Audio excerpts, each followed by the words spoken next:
Chers amis, Shavua Tov, je suis très heureux de vous accueillir pour ce Melavé Malka, Parashat Teruma, Baruch Hashem. Depuis Bereshit, nous n'avons pas manqué un seul Melavé Malka. Alors ce soir, c'est particulier. Ce soir, c'est particulier parce que on va faire une Melavé Malka en collaboration avec la communauté juive de Créteil, puisque la première partie sera chez nous, Magen David Shalom. Je n'ai pas voulu casser, briser cette habitude qui est la nôtre, mais la seconde partie se fera avec la communauté juive de Créteil. Donc à un moment, je pense qu'on se déconnectera vers 8h25. Je vous donnerai le code de la communauté juive de Créteil et on se retrouvera tous sur la communauté juive de Créteil. On fera l'Avdallah d'ailleurs sur le Zoom de Créteil à 20h30. D'accord? Donc le programme, il est très simple. Il est maintenant 8h moins 7. Si Dieu veut, si tout se passe bien, on a le grand rabbin de Moscou en direct. Bezrat Hashem, je ne sais pas s'il est déjà connecté ou pas, mais il ne va pas tarder à se connecter. Et donc on le recevra, Bezrat Hashem, de 8h30 jusqu'à 8h20. Alors, je dirai quelques mots ensuite, 25. On se déconnectera et on se reconnectera sur le Zoom de Créteil. Et à ce moment-là, c'est plus moi qui gérerai la soirée, c'est Créteil. Et là, on se remettra à leurs mains et je pense qu'on a un très très beau programme en perspective. Et je pense que c'est un programme également qui sera sous le signe de la relation avec le royaume du Maroc. Très cher royaume du Maroc, duquel beaucoup d'entre nous sont originaires. Et donc, il y aura Monsieur Yehuda Lankri, il y aura Madame, je ne sais plus son nom, qui est consul du Maroc à Orly, elle nous expliquera pourquoi Orly. Il y aura le Rav Castiel, moi-même, le Rav Senior, il y aura Joël Mergui, Monsieur Elarar, donc un très très beau programme pour ce Melavé Malka très particulier. Et voilà, on a commencé en musique, on a écouté bon, quelques pioutines de Melavé Malka. On va écouter maintenant, en attendant que le Rav Goldschwitz se connecte, si vous voulez bien, quelques notes de musique sur Purim.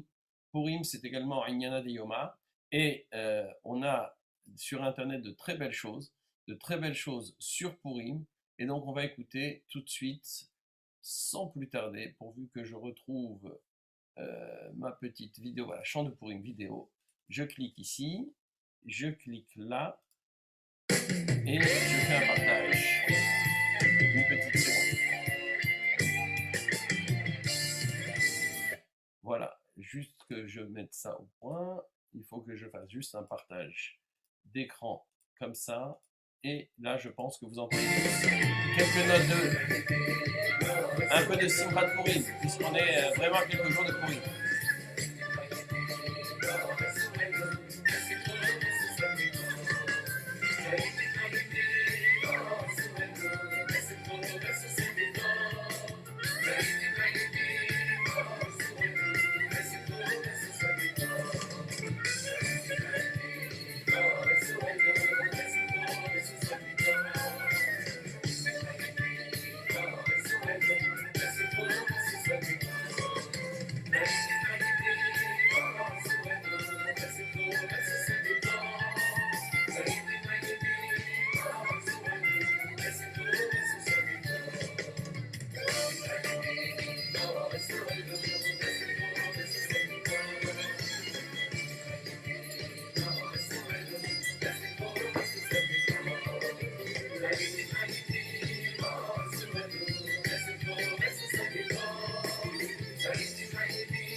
C'est un petit peu léger, hein, c'est cool.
je vois que le Rav Goldschmidt s'est connecté.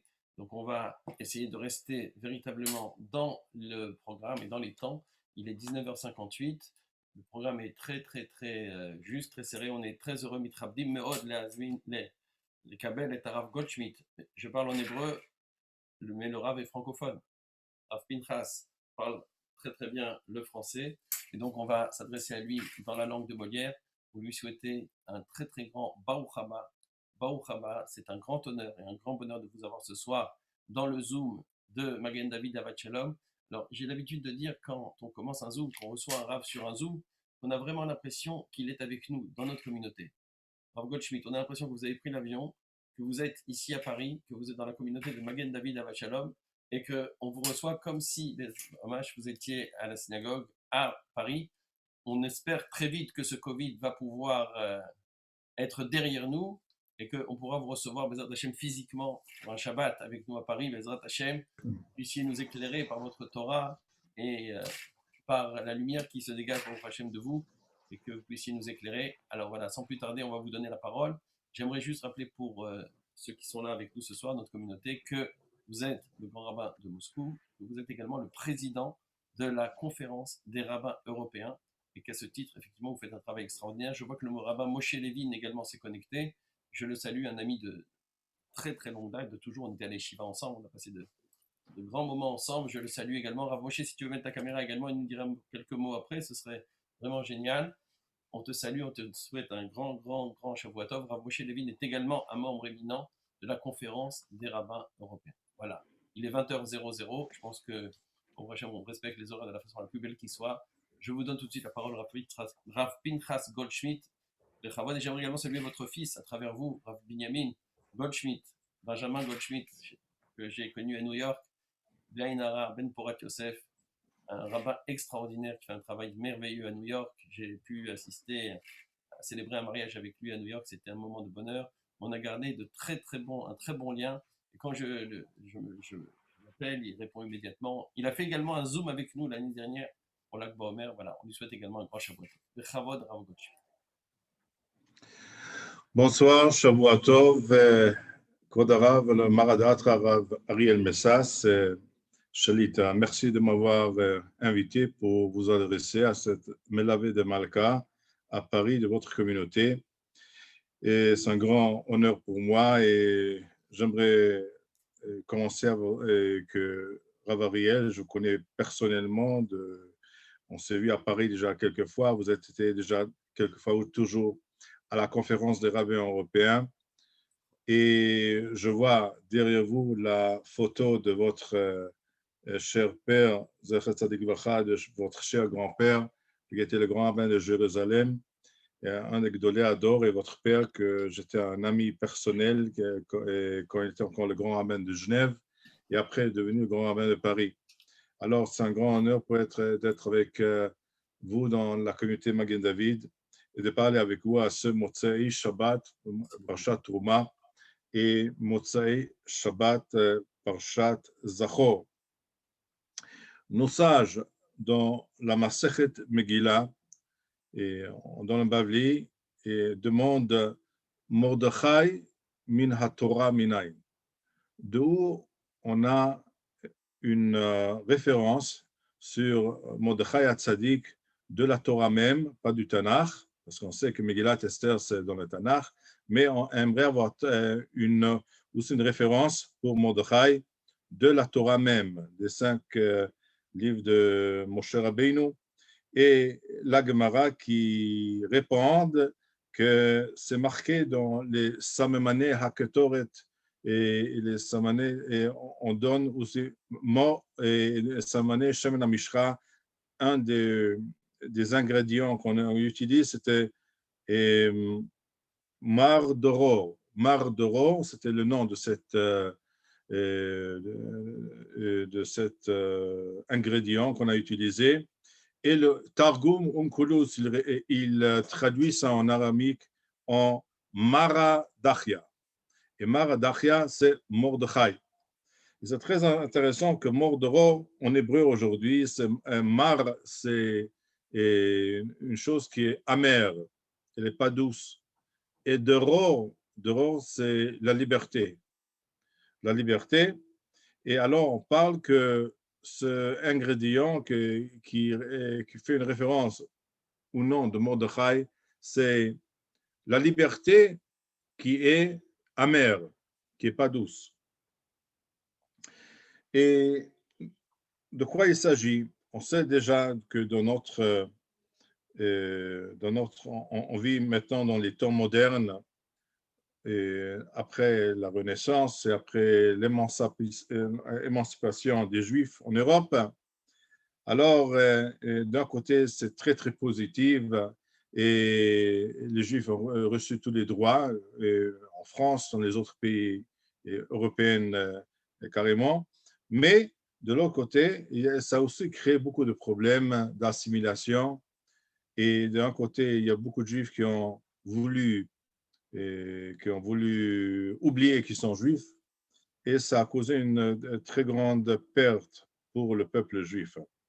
Même si on parle comme grand rabbin de Moscou et je parle avec la communauté de Paris, on sait que pendant la guerre de Napoléon et Alexandre le deuxième, la guerre France-Russe, il y avait deux des grands qui étaient deux des grands du peuple juif qui ont vécu à ce moment-là en Pologne et en Russie. Un, c'était Rabbi Simcha Bunim de Pshisra, et l'autre, c'était le Rabbi Shneur Zalman de Ladi. Là, c'était le Rabbi Simcha Bunim de Pshisra, un des grands savants et leader du mouvement chassidique. L'autre, c'était le fondateur de la, du mouvement de Chabad Lubavitch. Ils n'étaient pas d'accord à qui il faut soutenir. D'un côté, Rabbi Simcha Bunim de Pshisra, il a soutenu Napoléon. Il a dit Napoléon qui amène la liberté. Et de l'autre côté, Rabbi Shneur Zalman de Ladi a dit il supporte le tsar russe, même que la politique officielle en Russie était antisémite. Mais il dit c'est vivre sans liberté, mais dans une façon où le gouvernement est pour la religion et pour la vie religieuse, c'est plus facile que vivre sous la liberté que Napoléon voulait offrir à tous les Juifs de l'Europe qui étaient sous Napoléon. Et c'était une très grande dispute entre les deux. On peut dire jusqu'à maintenant, cette dispute existe, où c'est plus facile d'être juif dans un royaume ou dans une démocratie. D'un côté, on a le choix, de l'autre côté, il y a des choses qui sont devenues plus difficiles. Et maintenant, si on peut poser la question, qu'est-ce qu'est le lien entre Mordechai, entre Mardoror et Achashverosh et l'histoire de Purim? Alors, la réponse est pas facile, mais il faut comprendre que les Juifs qui étaient mis en exil par Nebuchadnezzar, qui a détruit le premier temple et a détruit le premier État israélien et Jérusalem, il a amené avec lui des centaines de milliers de Juifs en Babylone. Et sous Nebuchadnezzar, les Juifs étaient pas libres, ils étaient des esclaves. Et c'est sous Achashverosh que les Juifs, pour la première fois, ont eu quelques libertés. Et c'est comme ça que la Megillah commence Vaihi bimei Achashverosh, ou Achashverosh, alors que Achashverosh a organisé ces grandes fêtes pour toutes les 127 États qui étaient dans son royaume. Et la Gemara en Bavli en Megillah explique pourquoi à ce moment-là que Achashverosh a décidé de faire cette fête immense. Et la Gemara, elle explique que ça avait fait directement avec le peuple juif et le Beit Hamikdash, parce que Achashverosh a su que dans la tradition juive, après 70 ans, le peuple juif va retourner en Eretz Israël et va remettre le Beit Hamikdash à Jérusalem. Et d'après le compte d'Achashverosh, ces 70 ans ont déjà passé. Il n'y a rien qui est arrivé. Le peuple juif n'est pas retourné dans l'État. En Eretz Israël, ils n'ont pas créé un État, ils n'ont pas créé le Beit Hamikdash. Alors, c'était ça la cause pour Achashverosh pour faire cette grande, immense fête. Alors, cette fête était vraiment, c'était contre le peuple juif, et c'était aussi contre l'avenir et l'espoir du peuple juif. Et comme la Gemara, elle raconte qu'on s'est marqué dans la Megillah, Vashkot Mikelim Shonim, que Achashverosh a sorti toutes les belles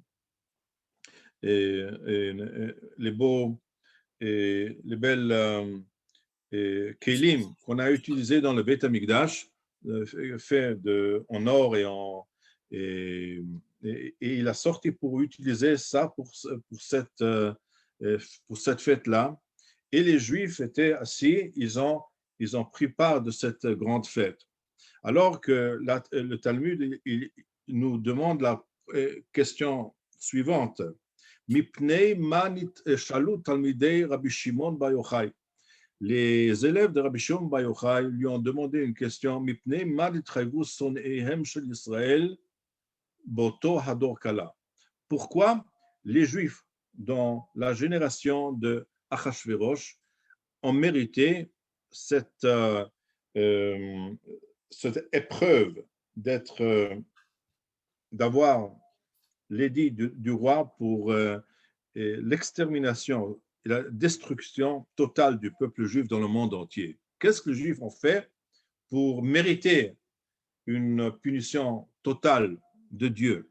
Alors, on ne parle pas ici de la politique, on parle pas Rabbi Shimon bar Yochai, c'est le Rabbi Shimon bar Yochai qui a écrit le Zohar, le Rabbi Shimon bar Yochai qui est Doresh Ta'ama Dikra, qui essaie de nous expliquer la fondation, la vraie vérité interne. Parce que si on a un problème externe, on a aussi toujours un problème interne. Alors, Rabbi Shimon bar Yochai a répondu, parce que les Juifs ont pris part dans cette grande fête à Achashverosh. Alors, qu'est-ce qu'était le problème? C'était le problème avec la cacheroute. Il y avait un problème là-bas, mais non. Il y a, comme nos sages, ils expliquent que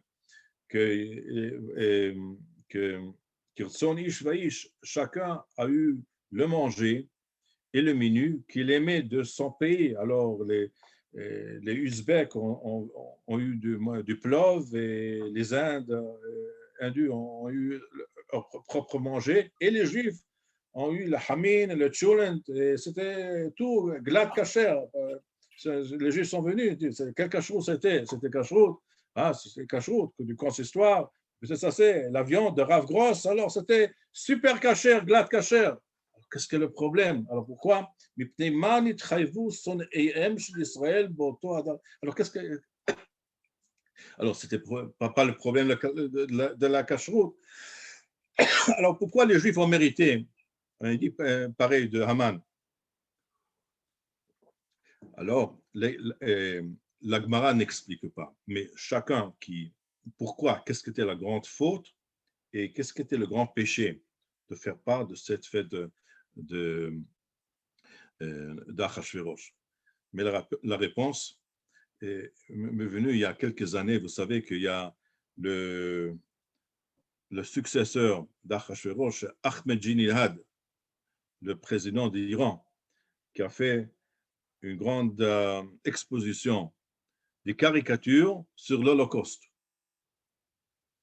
Il était toujours contre Israël, contre tout, mais cette fois, il a décidé de faire quelque chose contre le peuple juif. Il a fait une assemblée des caricatures sur l'Holocauste, qu'il n'y avait pas d'Holocauste, que les Juifs utilisaient toujours l'Holocauste pour leur propre intérêt.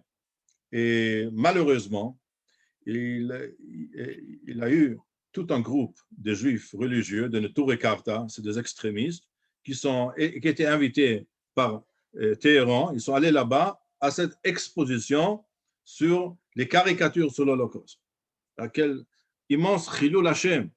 Ce rachat, il veut se moquer du peuple juif. Ce rachat, il se moque des 6 millions de juifs qui étaient tués pendant la Shoah. Et ici, il y a tout un groupe de juifs avec des Streimels, tous qui vont. Et ils ont dit, il nous a invités, il nous a fait un repas kasher, pas seulement kasher, de la couche. Mais il n'y a pas de question que c'était un chilul Hashem incroyable.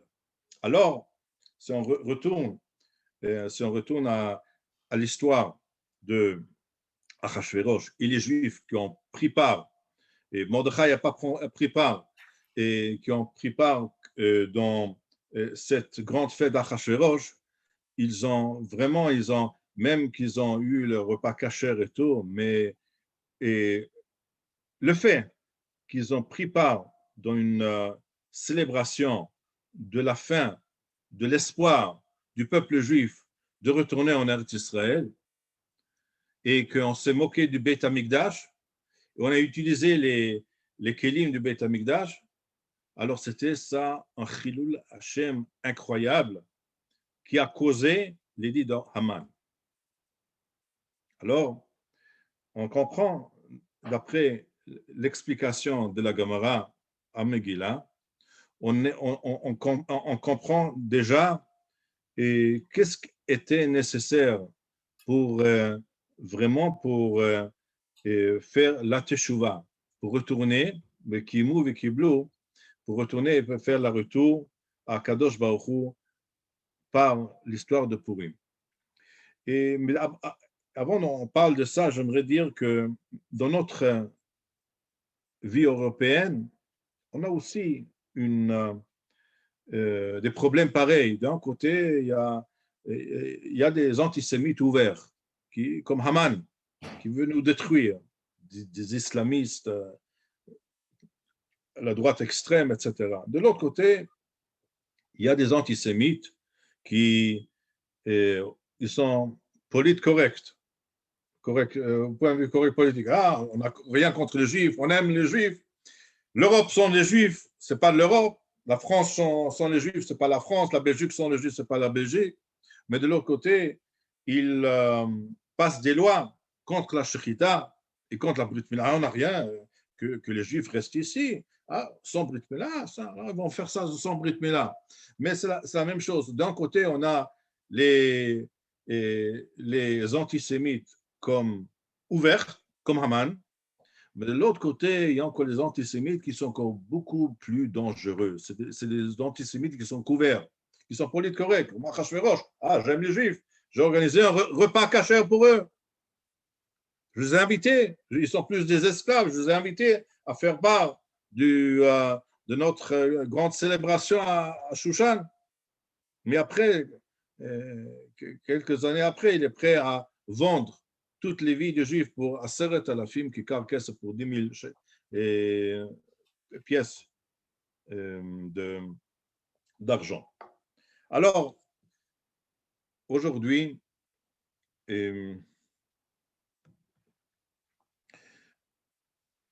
Baruch Hashem, on est unis tout le monde entier. D'un côté, tout le monde entier passe par l'épreuve de cette pandémie incroyable.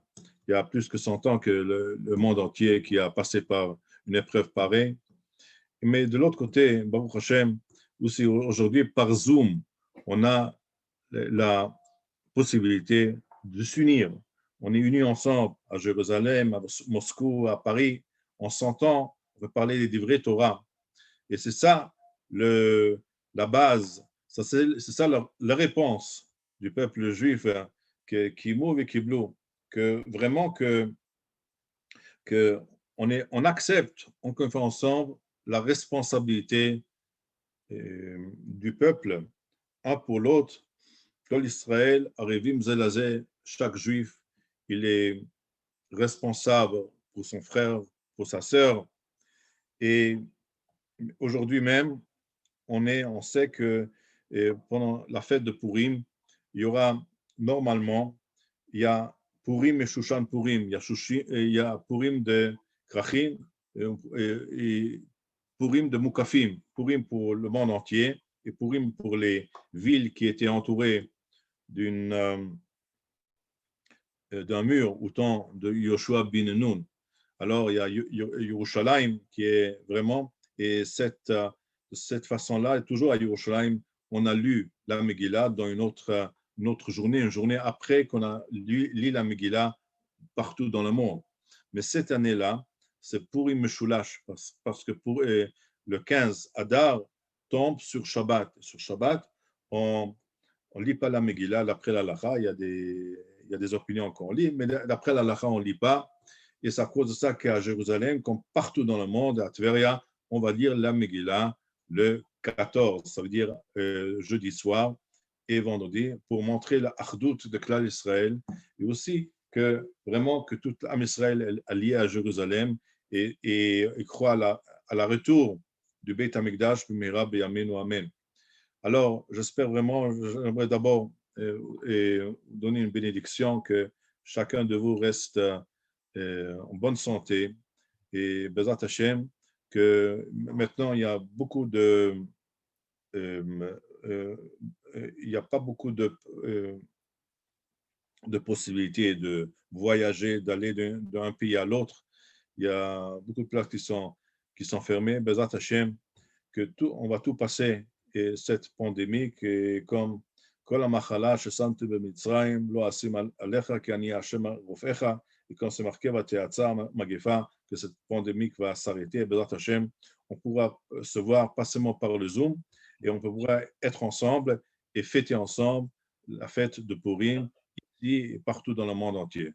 Encore une fois, un grand Ishar Koach, grand merci au Marad Atra Rav Ariel Messas pour m'avoir invité, et à tous vous, je vous un bon Chag Purim Sameach, bonne fête, Bezat Hashem, que on aura ce mois de Hadar va être un mois de joie, et aussi un mois de joie pour nous et pour le monde entier. Shavua Tov, Chag Purim Sameach.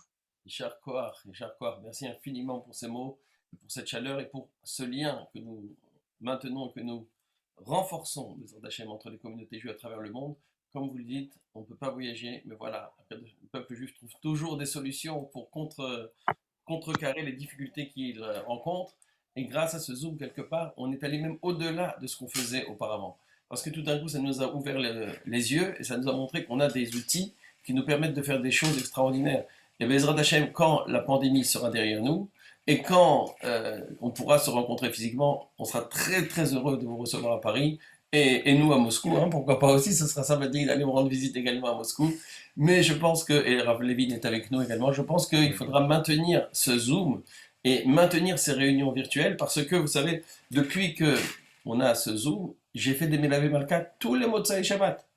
Je ne pense pas que j'aurais pu les faire s'il fallait les faire en présentiel. Parce qu'il y a toute une logistique. J'aimerais aussi saluer notre vice-président, le Rav Moshe Levin, qui est, si on parle de Zoom, on est presque chaque semaine, on est en Zoom ensemble et on travaille au point de vue être très étroit ensemble sur les problèmes de l'Europe. Et Shavua Tov. Alors Rav Moshe, regarde, on est Baruch Hashem dans les horaires, on est vraiment magnifiquement dans les clous, comme on dit. Il est 20h22 et à 20h30, on doit être sur le Zoom de Créteil pour la Havdalah. Donc je vais te donner la parole, tu as exactement 5 minutes pour nous adresser un message et je suis sûr que tu sauras les utiliser de la meilleure manière qui soit. Rav Moshe, c'est un bonheur et vraiment un honneur de t'avoir avec nous ce soir dans ce Zoom. Merci beaucoup Rav Ariel, c'est un grand bonheur d'être avec vous et ça me permet aussi de féliciter Rav Ariel Messas qui depuis le début de la pandémie n'a pas arrêté sur Zoom, c'est devenu le plus grand rabbin professionnel de Zoom que je connaisse. Avant il était monteur, il faisait les montages vidéo des films avec son papa Zichrono, Tzadik Livracha, et son grand-père, dont je voudrais rappeler la mémoire aussi. Et aujourd'hui, c'est les shiurim qu'il répand à travers le monde, les iloulotes. Il n'y a pas eu une iloula qui n'a pas été faite, il n'y a pas eu, et c'est extraordinaire. Je voudrais remercier le Rav Goldschmidt, notre président, pour tout le travail qu'il fait. Sa modestie ne lui a pas permis de dire qu'aujourd'hui, par exemple, s'il n'y a pas une loi interdisant la Brit Mila en Islande, au Danemark ou dans des pays nordiques qui auraient pu avoir des répercussions chez nous en France, ou même tout simplement par le Conseil de l'Europe, c'est par son engagement inlassable et l'énergie qu'il déploie nuit et jour pour permettre de lutter contre les interdictions qui sont en cours, notamment sur la Brit Mila, sur la Shrita, sur l'antisémitisme, etc. Et c'est un honneur pour nous de l'avoir comme président. Et la communauté qui, en général, la communauté française ne fait pas attention à l'Europe, doit mesurer combien l'action de la conférence des rabbins européens, elle est indispensable pour le rabbinat européen et pour chaque juif en Europe. Un tout petit Dvar Torah, puisque le grand rabbin Goldschmidt a dit, rappeler les 10 000 shekels que Haman voulait donner au roi Achashverosh. En fait, pourquoi il voulait donner 10 000 shekels? Parce que les juifs étaient des juifs qui contribuaient largement aux impôts. Et les juifs étaient des gens aisés en Babylonie. Et donc, ils payaient les impôts et il s'est dit, si je les tue tous, il y aura des impôts en moins. Donc, on va évaluer ça à 10 000 shekels. Comme ça, ça permettra de rassurer le roi Achashverosh. Mais ces 10 000 shekels, on sait que la Torah nous dit que le peuple juif a devancé avec le Machatzit shekel, le demi-cycle, qui allait contrecarrer ces 10 000 shekels qui étaient en argent offerts par Haman. Et là, on s'interroge, on dit, mais comment ça contrecarre? Qu'est-ce qu'il y a de particulier? Eh bien, Haman, c'est une très belle explication qui dit que Haman, qu'est-ce qu'il a fait? Il a voulu, il a dit, Yeshno am echad mefozar umforad. Il y a un peuple qui est divisé sur toutes les provinces, c'est-à-dire qu'il a mis chacun divisé avec l'autre et séparé, chacun qui se pense un tout. En échange, qu'est-ce qu'on fait? On donne le Machatzit shekel. Nous, on n'est que la moitié. Chacun n'est que la moitié, c'est-à-dire qu'on a besoin de l'autre et on a besoin d'être unifié. Et si on est désuni, effectivement, comme Haman voulait le dire, et qu'on est divisé, alors on devient vulnérable. Si au contraire, on donne un demi-cycle, c'est-à-dire qu'on a toujours besoin de l'autre, c'est ce qui se fait aujourd'hui par Zoom où chacun a besoin de l'autre, eh bien, à ce moment-là, on est fort, on est fort et on n'est plus vulnérable comme on aurait pu l'être dans la description de Haman. Eh bien, Purim, on sait que c'est une fête de l'unité. Cette année, c'est compliqué, le Michté est compliqué, tout est compliqué en termes communautaires, mais qu'on puisse le faire dans l'unité des cœurs, avec le respect des règles sanitaires, puisqu'on se souvient tous que l'année dernière, ça a été souvent assez catastrophique pour les Juifs en Europe. Merci encore et Chazak ou Baruch à tous. Merci infiniment, Rav Moshe, merci pour ton intervention. On est très très heureux de vous avoir eu ce soir, Rav Pinchas et toi-même. Mais c'est partie remise, Bezrat Hashem, pour faire un grand zoom, cette fois de 2 ou 3 heures, avec vous, avec le rabbinat européen, avec la conférence des rabbins. Si vous voulez qu'on fasse quelque chose ensemble, avec grand plaisir, parce que effectivement, vous faites un travail merveilleux. Et à travers le zoom, on peut effectivement le porter plus facilement dans les foyers, parmi nos communautés. Bezrat Hashem, on se retrouve très très vite dans d'autres réalisations. Pour ton information, je prévois un zoom pour jeudi soir, pour Simchat Purim. On a déjà tout un programme avec une tombola, avec un artiste, avec plein de choses. Si tu veux venir nous dire un petit mot sur le zoom jeudi soir, avec plaisir. Rav Goldschmidt également, si vous voulez vous associer avec nous. Maintenant, il n'y a plus de frontières. C'est vraiment l'Europe sans frontières. Et Eretz Israël, on peut se retrouver sur plein de zooms, sur plein de villes en même temps. C'est quelque chose de tout à fait remarquable. Alors voilà, on a Baruch Hashem, on a respecté les horaires vraiment à la perfection. Je vous salue. Alors je vais demander, on va se déconnecter de notre Zoom maintenant et on va se connecter sur le Zoom de Créteil, puisque on continue la soirée avec le Zoom de Créteil. Alors je donne à tous le code, c'est le 613. Voilà, ils ont fait un code mnémonique très facile à retenir, 613 555 3 x 5, ça c'est pour nos amis les Tunisiens. Et 26, 26, ça c'est pour tout le monde. D'accord? Vous retenez 613, Ok, Tata Simone, tout le monde est là, tout le monde a eu le Zoom. 613, 555, 26, 26. Je vais déconnecter, je vous souhaite à tous Shavua Tov et on se retrouve tout de suite dans une minute sur le Zoom de Créteil. C'est ce qu'il y a de plus facile à faire. Toda rabba, kvod harav, aya simcha, oneg vekavod, lachalok et azman hazeh itrem. Merci infiniment Rav Goldschmidt, merci infiniment Rav Levin et à très bientôt dans d'autres aventures sur Zoom. Leitraot. À tout de suite mes amis sur le Zoom de Créteil. Je déconnecte et on se retrouve sur le Zoom de Créteil.